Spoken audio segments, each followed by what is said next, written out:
Hey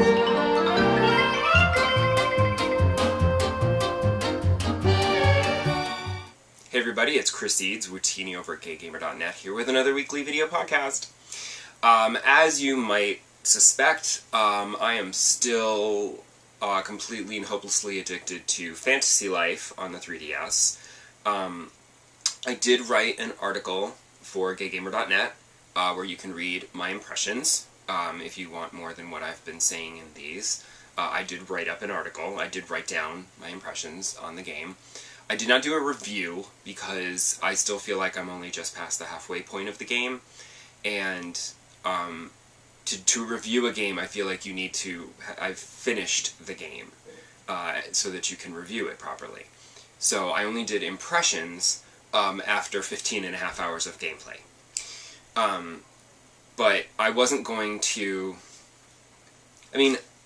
power through the story, which I probably could have done, so that I could do a review, because then I don't feel like you're playing the game properly, because I've been doing, okay, here's some story, and now I'm going to explore a couple new jobs. Maybe I'll try fishing, maybe I'll try alchemy, whatever, and then I'll go do some more story missions, and then I'll go back and do some other stuff, and I've been, like, taking my time with it, because I don't want to rush through this game, because I'm really enjoying it, and it's funny, and it's charming, and it's delightful, and I want to enjoy it as much as possible.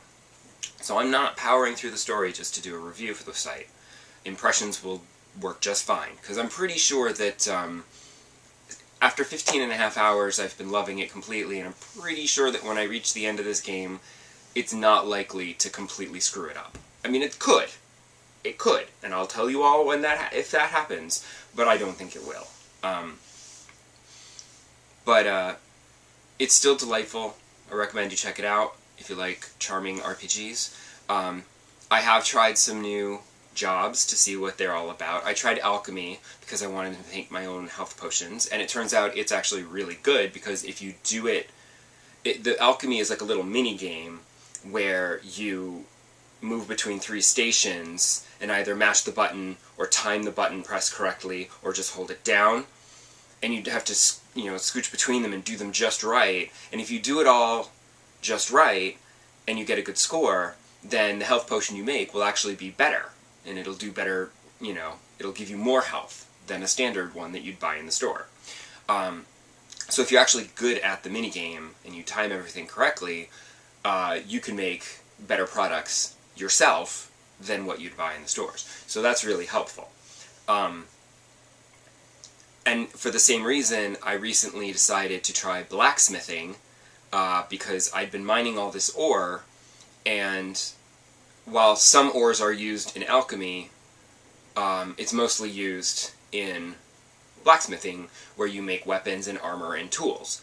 And I've noticed recently that I'll be exploring, and there's certain times when I'll come across a big boss monster, and I'll barely be doing any damage to him. So I think, well, I'll have to upgrade my weapon somehow, get a better weapon. And I don't know if there's a better weapon to purchase later. I know there have been some people who have said, oh, you're a really good paladin, come back when you're a master paladin, and I'll have special weapons to sell you. I'm only an expert paladin now, and I'm like an adept at some other things. But I wanted to be able to make my own equipment. And so I'm starting on that. Of course, you have to start at the very beginning and learn your way up, but, it's still fun. And the blacksmithing is the same kind of minigames. It's the same exact minigames as the alchemy one. I don't know about the other jobs yet. I haven't tried, like, cooking or tailoring, because those don't seem to be as helpful as making armor and health potions. And I've been trying to stick to things that will actually be useful in the game. It's for the same reason that I haven't moved out of my attic loft, because that's my home, and I don't feel like I need to spend the dosh on a beach house or whatever, because I'd rather spend that on armor and weapons, or supplies for blacksmithing or alchemy that I might not already have. But, like, that's the thing, is that with the jobs, if you know all the jobs, then, instead of being a blacksmith who has to go to the shop and buy the ores to make the armor, you've already mined those ores yourself, and you can just make it yourself. So then, if you learn all the different jobs, you can just do everything yourself. But now that the game is out, I'm also looking forward to trying some multiplayer with people, because I have noticed a couple of my friends playing it. It used to be that my 3DS friends list, it would say, oh, friends are online. Like when I'm playing at home and I'm connected to Wi-Fi. On the train, obviously, you don't get anything. But they'd all be online, but they'd all be playing Smash Brothers. But now I see people are playing Fantasy Life, so I'm like, yay, because while you can get AI companions to join you on a mission, they're not great. And they often faint, and I have to wake them back up. But I think that I could maybe tackle one of those dragons that's really tough if I had an actual player with me and we could actually team up and, you know, play properly. I have to assume that anyone else would be better than the AI companion.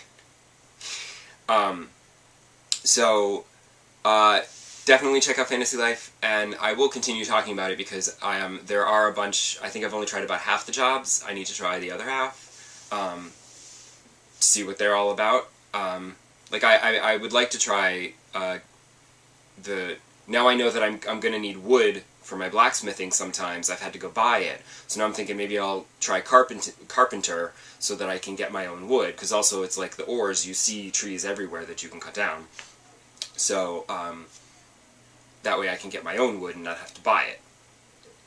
And I probably should spend some money to get one of these houses so that I can easily teleport between towns and not have to pay for the airship or walk it. It's just easier to just zip back and forth between your homes, which you can do through the menu on the map. It's a little cheating, but it's helpful because it speeds up travel time and doesn't cost anything. In other news, I did start one other new game. Well, it's not a new game, but because Halloween is coming up, I realized that I should try playing Silent Hill, which I had downloaded a few weeks ago during a PlayStation Network flash sale. It was like $2.69 or something cheap like that for the original Silent Hill, which I haven't played since back in the day. So I downloaded that, and even though it didn't say for the Vita, I downloaded it because people said, oh yeah, you just use the transfer cable. Like, you can't download it directly from the store on your Vita, but you can use the transfer cable to pull it off your PlayStation and put it on your Vita, and it was fine. And it does. It works perfectly fine. And I was able to play the game. It's just a little awkward because all of a sudden, you know, the first attack happens in the diner, and I was just like, ah, shoot, wait, where's my gun? Ah, and I'm dead. And I realized that the gun isn't mapped to R1, it was mapped to R2, which there is no R2 on the Vita. You have to use the back touchpad, and that's not going to happen because that won't be nearly as reliable for something as important as readying and aiming your gun. So I just switched the control scheme so that it was R1. That way I can use the single trigger on the Vita to do that. And if I need to sidestep, I can tap the control pad on the back. But who sidesteps? I don't know. So I probably won't get very far in it by Halloween, but I just thought it would be fun because I haven't played Silent Hill in a long time, and going back to the fixed camera angles and the tank controls was so awkward. I'd forgotten, and it's so much fun to go and play these old games with the graphics that were cutting edge at the time, and you're like, ugh.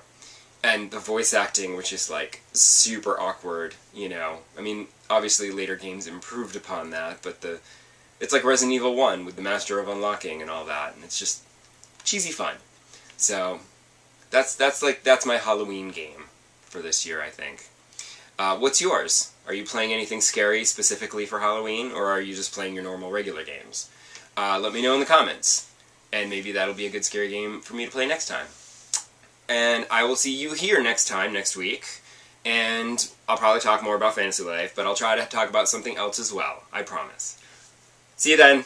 Bye.